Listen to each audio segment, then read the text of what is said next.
kita sering lupa, ya kan, bahwa uang itu akan datang dengan mudah jika kita kasih solusi. Kita di Zahir banyak yang berpikir awalnya sebenarnya kita itu backed by venture capital. Banyak yang berpikir kayak gitu. Gue ngiranya gitu. Iya, gitu ya. Lu juga ngira gitu ya. Jadi alhamdulillah we are not backed by any venture capital. Sampai hari ini alhamdulillah. Masa gitu ya. sih, Mat? Gue masih gak percaya sesungguhnya. Alhamdulillah enggak. Berarti revenue stream lu ada puluhan? Lumayan lah. Lu Lumayan. karyawan berapa? Kita 150-an. 150-an OPEX lu luar biasa, Mat. Lumayan bikin seger, ya kan? Oh, lu yang pengusaha pasti can relate ya. Oh, gua nangkep. Lu main di enterprise. Yes. Jadi tadi yang gue cerita, Zahir setelah perjalanan panjang 25 tahun ya kita sekarang punya produk layanan yang ngelayanin begitu banyak segmen. Kita punya produk layanan untuk micro to small business, small to mid-size business, ada yang dari mid-size to enterprise business juga ada. Dan ya itu membuat kita punya beberapa revenue stream yang ya alhamdulillah kita bisa survive dan terus tumbuh sampai tahun ini. Dan membuat semua orang atau kebanyakan orang berpikir bahwa investornya siapa ya, Mat ya? Nggak ada. Iya, gue kira juga gitu. Alhamdulillah nggak ada. Terus gimana? Gitu. Menjawab pertanyaan tadi? Menjawab pertanyaan tadi jadi gini. Kalau kita ngomongin startup tuh gimana sih gitu ya? Iya. Apakah mindsetnya selalu venture capital gitu ya? Gue balik ke hal yang fundamental dulu gitu ya. Ketika kita bangun bisnis, ketika kita bikin sebuah perusahaan, ya, goalnya itu adalah bukan cari modal. Ya nggak? Belakangan ini banyak yang berpikir mau bikin startup, goalnya adalah cari funding.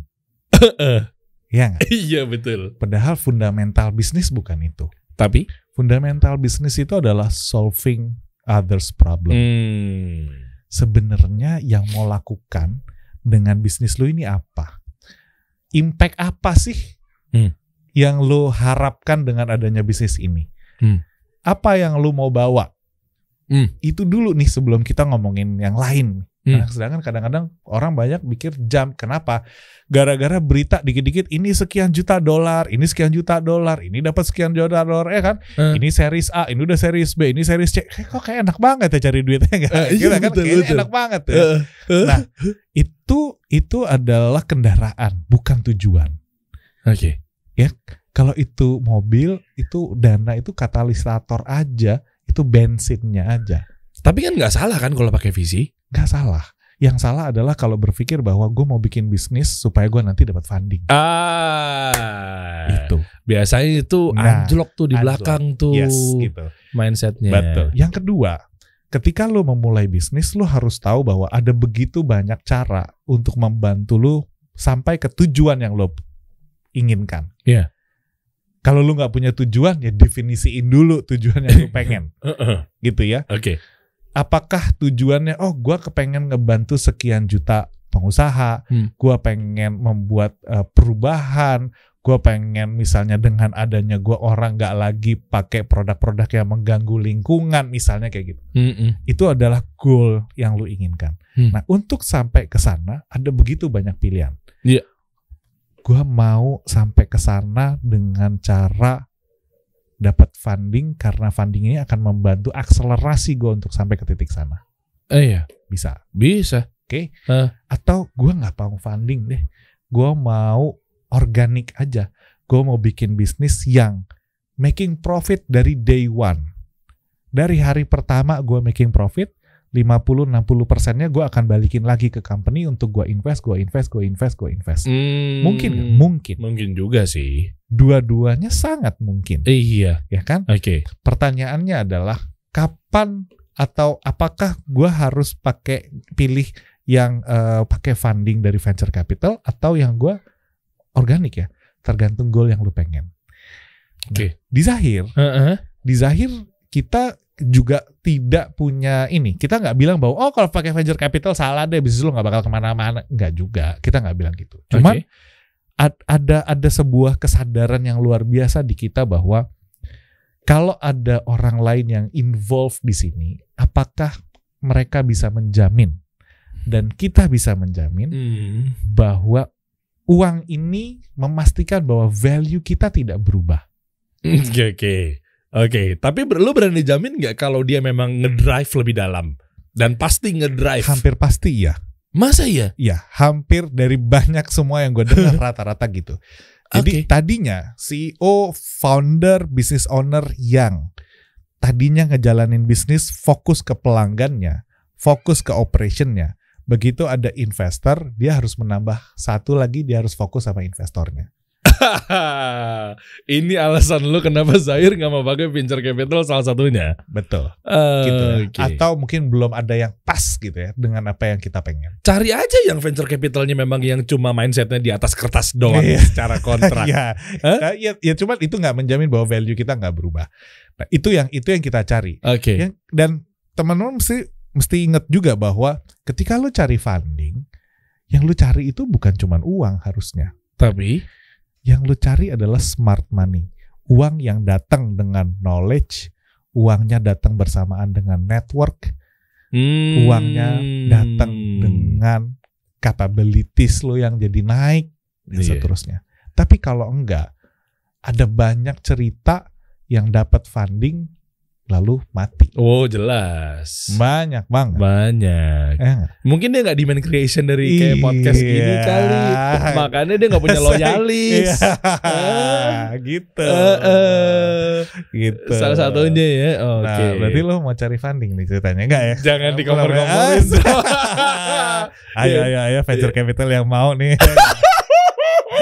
Apalagi udah tahu kan kita tuh bisa memanfaatkan uang kan ke arah mana kan. Ya, tapi juga memang menjadi fenomenal juga ketika venture capital masuk. Apa sih, mungkin teman-teman ada yang nggak paham lah, mungkin belum paham mengenai venture capital. Ya lebih kayak apa ya, investor lah ya. Investor lah bahasa gampangnya. Ya mungkin dia ada di Singapura, ada di Dubai, mungkin ada di mana-mana lah, Saudi atau mungkin China. Dan lain-lainnya. Investor gini, di era kayak gini lu mau cari investor tuh gampang banget menurut gua. Perorangan gitu. Pokoknya lu mau cari investor, lu punya bisnis, lu mau cari orang untuk invest di bisnis lu, itu gampang banget. Caranya mulai dari yang perorangan, ya, sampai ke company, sampai ke venture capital, sampai ke company, whatever, itu banyak banget. Iya. Tapi kita sering lupa, ya kan, bahwa uang itu akan datang dengan mudah jika fundamentalnya oke. Nah, ada yang butuh modal ditanya laporan keuangan nggak punya. Ada yang butuh modal ditanya bisnis modelnya proven apa nggak tahu. Iya. Ada yang yakin banget butuh modal tapi ditanya kira-kira masa depannya kira-kira gimana, nggak bisa jawab juga. Iya bener. Ya apalagi venture capital gitu, nanya di awal tuh biasanya slide pertama ketika lo pitching, gimana caranya lo ngasilin $1 juta hanya dalam waktu segini. Lo gak bisa jawab kan. Iya kan, susah. Gara-gara ikut-ikutan doang misalnya. Betul. Bikin bisnisnya. Jadi kalau investmentnya itu insya Allah gampang banget dicari. Cuman membuat kita siap menjadi company yang dalam tanda kutip investable gitu ya. Iya. PR. PR banget. Iya sih memang. Apalagi tahu venture capital, tahu Zahir nggak ada musiknya ya. Aku suka sekali memancing-mancing dan main di pinggir jurang. Nah kan, venture capital masuk, kok nih konten-kontennya nggak ada musiknya ya Zahir gitu. Ya, betul. Lo jawab apa? Kita menjalani perusahaan ini berusaha semaksimal mungkin dengan segala keterbatasan kemampuan kita gitu ya. Tapi kita sadar kita mau ngejalanin ini untuk menjadikan perusahaan ini adalah kendaraan kita menjadi lebih baik. Contohnya, lo akan menelurkan ayah-ayah yang kita selalu bilang gitu. Jadi gue bilang sama semua tim kita bahwa coba lu hitung deh. Hari-hari lu paling banyak, lu spend waktu paling banyak di mana? Paling banyak? Iya, paling banyak. Secara objektif nih. Ya, satu hari lo punya 24 jam. Oke. 24 jam. Iya, keluarga. Oke. Ikan kerjaan ya? Cuma 8 jam. Mat. Nah, nggak tahu kalau agensi yang ini dia. Kerja rodi. Oke. Semua bilang awalnya gitu. Oh, kita paling banyak spend waktu sama keluarga, Mas. Tapi mereka lupa bahwa 8 jam yang di kantor itu masih tambah 2 jam untuk transport, perjalanan segala macam ya kan, kadang-kadang ada meeting di luar jam kerja. Sedangkan waktu paling banyak di rumah jangan-jangan habis untuk tidur. Oke. Ya. Nah, sehingga apa? Sekolah dan rumah untuk kita belajar tumbuh adalah sebenarnya perusahaan. Oke. Iya. Sehingga kita di Zahir merasa bahwa kita punya tanggung jawab juga untuk menjadikan perusahaan ini melahirkan orang-orang yang hebat di sana. Ketika mereka pulang, mereka harus jadi suami yang hebat. Ketika mereka pulang, mereka harus jadi tetangga yang hebat. Ketika mereka pulang ke rumahnya, mereka bisa jadi leader yang luar biasa. Mereka bisa jadi ayah yang luar biasa. Artinya di mana sekolahnya, di mana belajarnya? Di company. Oke, artinya ini salah satu alasan, koreksi kalau gue salah, lo nggak bermudah-mudah untuk venture capital atau investor asing di luaran sana, sehingga ketika dia ngedrive terlalu dalam, taunya malah di dalam company itu adalah tidak ada keberkahan yang ternyata banyak pelanggaran-pelanggaran. Exactly. Itu yang kita pengen. Jadi kita kepengen bahwa company ini berkah. Oke. Kita nggak bilang bahwa, wah men, kalau ini kita akan luar biasa hebat kalau kita omset kita itu 10 triliun. Nggak gitu. Kita nggak mendefinisikan itu. Kita bilang kita akan hebat jika teman-teman di sini masuk, lalu setelah setahun, 2 tahun, 5 tahun, 10 tahun, lu jadi keren banget sebagai manusia. Leadership lu bagus, sosial lu oke, lu di luar company ini lu bawa impact yang luar biasa hebat. Di company ini lu membawa impact yang luar biasa hebat. Itu goalnya. Sehingga kita berusaha banget supaya paling nggak apapun yang kita kerjakan itu berkah. Hati-hati banget. Sebisa mungkin gitu ya, dengan segala keterbatasan yang kita punya, memastikan insya Allah apa yang kita kerjain tuh ya tidak melanggar hal-hal yang syariat gitu. Itu kita hati-hati banget. Cocok banget kolaborasi tuh ya, makasih solusi kan. Iya, cakep ya. Boleh banget ini ya kan. Oke, kan tadi katanya butuh funding ya gitu. Digoda. Langsung ya. Langsung ya. Tapi kalau memang yang crowdfunding mungkin dari Zahir mah gue insya Allah mah bismillah. Betul. Nah, Zahir bahkan sekarang itu salah satu yang sedang kita persiapkan adalah kita lagi apply untuk izin fintech syariah sebenarnya. Oke. Yes, buat ngedanain UMKM yes, ya? Untuk ngebantu teman-teman pengusaha yang butuh permodalan. Dan kita banyak yang tanya kenapa syariah gitu ya. Ya, pertama kita percaya bahwa itu adalah yang akan menyelamatkan, dan itu yang kita bilang rahmatan lil alamin itu yaitu prinsip-prinsip keuangan syariah ini yang kita percaya adalah prinsip keuangan yang paling fair. Setuju. Gak ada pihak yang dirugikan. Betul. Sehingga kita survei kan, kita sempat survei beberapa tahun lalu, kira-kira kalau ditanya apa yang akan menjadi key driver bisnis lo naik kelas, hampir semua rata-rata bilang modal itu mereka butuhkan. Sehingga kita berpikir gimana ya caranya kita bisa kasih kemudahan buat mereka dapat akses modal. Lalu fintech syariah insya Allah akan jadi jawaban. Itu inceran visi banget tuh, Mat. Gitu. Berani berapa? Venture capital lah, banyak loh yang lagi gitu ya, ngeluarin narasi gitu ya. Bilang katanya pokoknya fintech is the future gitu ya. Betul. Langsung series C aja, Mat. Series A sekarang berapa sih by the way? Series A tuh 28 miliar ya, 20 miliar ya? I'm not sure exactly berapa sih? Ya. Seat di bawah itu lah jauh. Tapi ya balik lagi ya, kalau yang gue belajar ini, kan tadi gue bilang gue ketemu banyak banget sama founder, ketemu banyak CEO, banyak banget pengusaha sukses gitu ya. Gue ngelihat bahwa ada benang merah di antara mereka yang punya pencapaian yang luar biasa. Apa tuh? Pertama, mereka tidak melihat uang sebagai tujuan.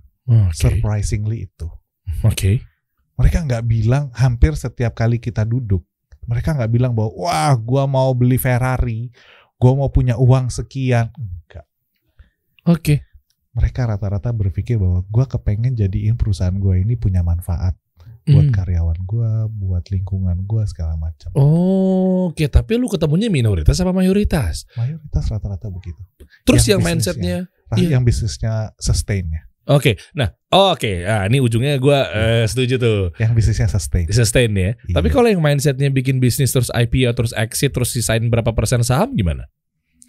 Ya boleh kayak gitu. Cuman kalau dari apa yang gue lihat, based on my own observation ya, bisnis nih maraton bos, bukan sprint. Oke. Ya, kalau lu mau sprint, mindset lu tetap mindsetnya maraton, eksekusinya sprint nggak apa-apa, tapi ada beberapa sprint. Oke. Kalau lu mindsetnya maraton, lu akan berpikir bagaimana company ini akan terus ada, sustain dan memberi impact, memberi manfaat terus menerus. Nah, bukan gimana caranya go exit dan IPO.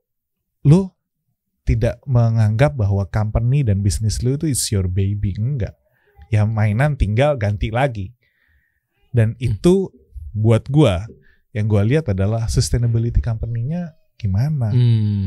Oke. Menurut lo Bukalapak gimana? Bukalapak gimana apanya nih? IPO, Gak ada masalah. Kalau dengan Bukalapak, ini opini gue ya. Yeah. Gue kemarin beberapa kali kita bahas gitu ya, kita buka karena laporan keuangannya udah jadi ini kan udah perusahaan publik, jadi laporan keuangannya kita bisa lihat. Iya, gitu IPO publik kan? Iya kan, udah di publik, kita bisa lihat mereka secara performance ya, kita lihat kerugiannya kan triliun. Iya. Ya, mungkin boleh lihat lah teman-teman yang pengen lihat. Udah kerugiannya publik. Triliun, tapi kerugiannya cenderung menurun. Artinya mereka semakin mendekat ke profit. Oke. Dan lu naruh? Gua enggak. Oh, lu enggak? Langsung enggak. Kalau lu langsung semangat, langsung berani jawab. Kenapa? Ya, karena memang enggak. Karena ya kalau investasi itu kan pilihan ya. Lu profil resiko lu bisa beda-beda. Oh iya. Nah, cuman kalau dalam konteks sekarang Bukalapak gimana ya, kalau menurut gua gitu, orang finance, Bukalapak udah IPO tapi terus sahamnya anjlok. Ya gua percaya, kalau gua kan ngelihatnya selalu maraton ya. Bisnis itu panjang. Anjlok itu dalam waktu berapa lama? Pertanyaannya adalah, do you believe the future of Bukalapak the next 5-10 years gak? Nah, untuk ngelihat itu lu harus ngelihatnya makro kan? Helicopter view. Iya, helicopter view. Industrinya gimana? Angka-angkanya mereka, rasio keuangannya gimana? Iya benar, memang rugi. Banyak yang bilang, wah apa Bukalapak rugi? Iya benar. Tapi coba lu lihat deh, 2018, 2019, 2020 kerugiannya mereka menurun. Artinya apa? Manajemennya Bukalapak mampu membawa perusahaan itu mendekati angka profit. Oke. Apakah harus profit hari ini? Enggak juga. Kalau sekarang rata-rata startup kan berpikirnya kan hyper growth. Yang penting gue tumbuh. Iya, valuasi. Mereka relate dengan market share. Gue mau market share. Karena market share, begitu market share-nya semakin bagus, potensi lu untuk menjadi profitable company itu semakin dekat. Iya. Benar kan? Oke. Dan itu pilihan. Ketika gue bangun bisnis hari ini, lo bangun bisnis hari ini, gue bisa jadi punya pilihan berbeda. Lo bilang, gue mau bisnis gue profit 10 tahun lagi. Tapi sekalinya profit 1T. Gue nggak harus kayak gitu. Gue mau mulai hari ini, gue mau bulan ini aja profit 100 juta. Nggak salah juga. Nggak salah juga. Ada yang mindsetnya valuasi, ada yang mindsetnya profit and loss. Gitu. Jadi gue lebih suka gini. Nggak bisa kita bilang bahwa itu benar atau salah. Terus dalam konteks Bukalapak juga sama. Harga saham turun, banyak sekali variabel yang menentukan.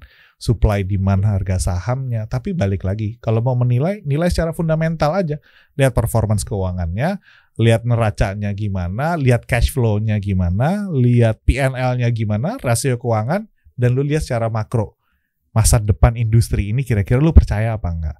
Kalau percaya ya lu beli sekarang ya kan, 5 tahun lagi mungkin bisa naik 100 kali lipat, who knows. Tapi kalau lu nggak percaya ya sudah, ada begitu banyak opsi yang lain gitu. Oke, makanya artinya Bukalapak membaik ya.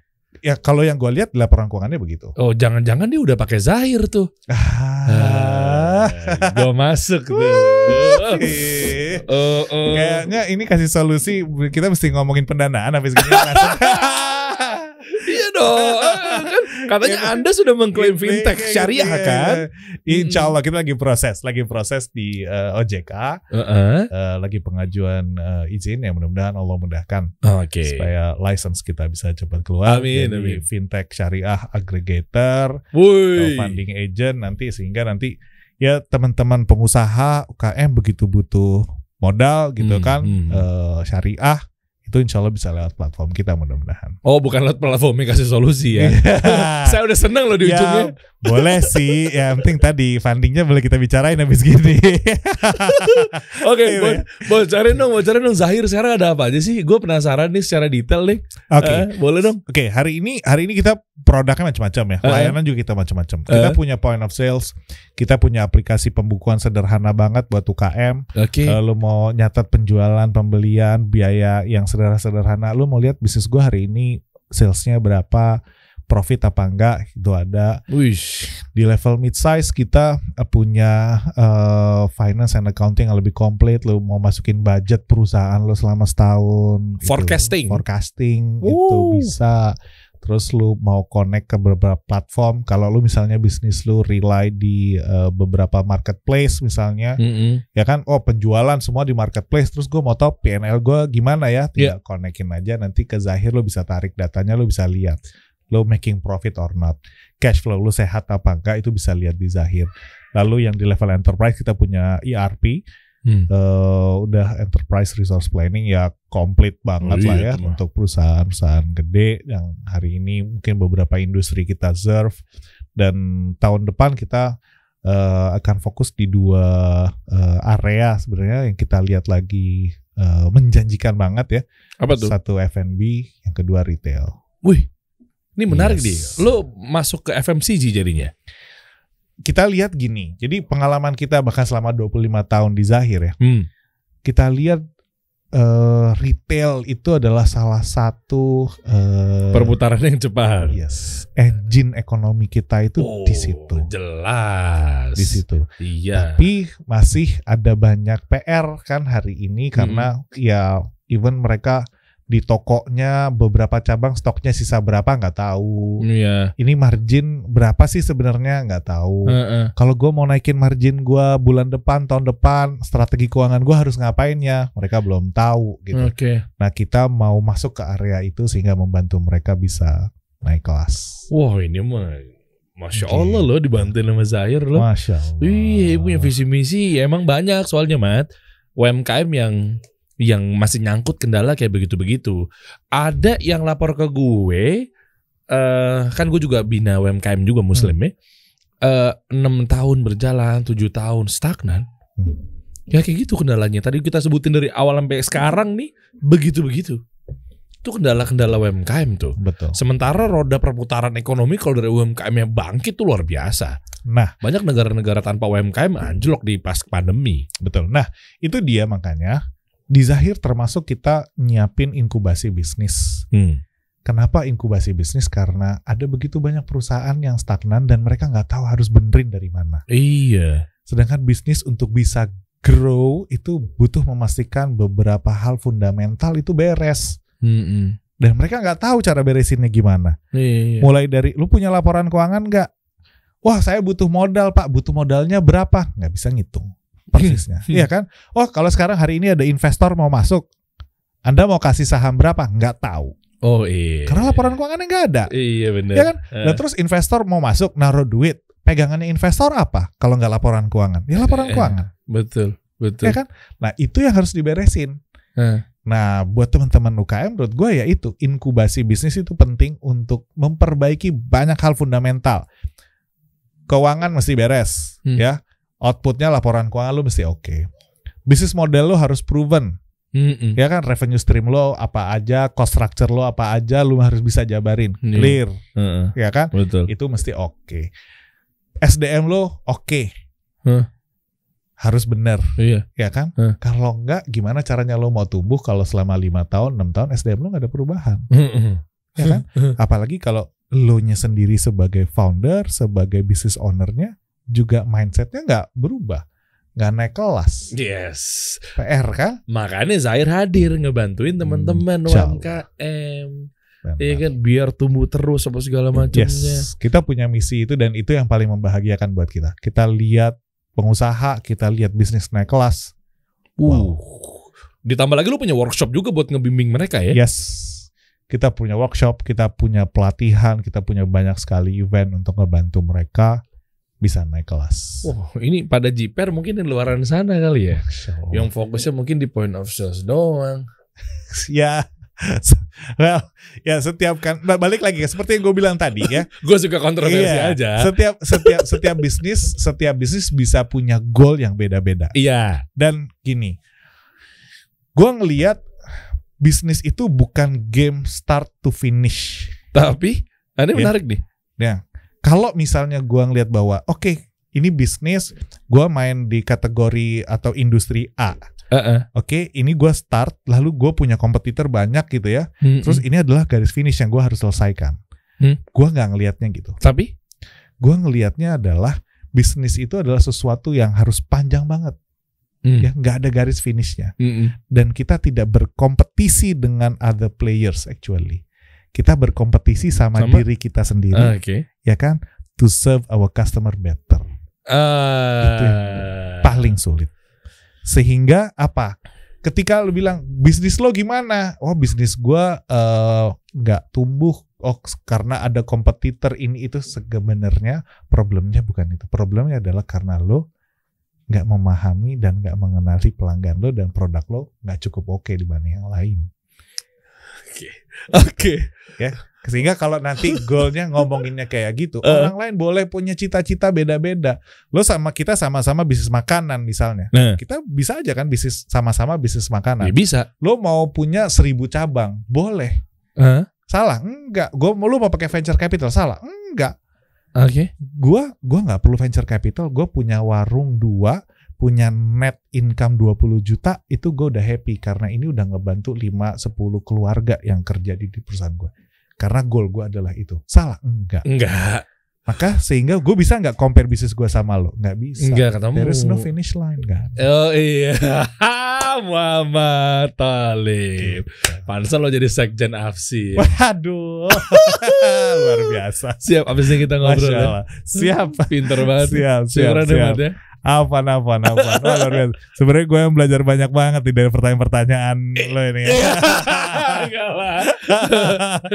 Jazakallah khair. Banyak. Mudah-mudahan bermanfaat sharingnya. Iya loh. Berarti lanjut ya, Zahir? Siap. Dipanjangin? Bisa. Ini gue testing dan bluffing gue pertama. Yes. Gimana? Berhasil nggak?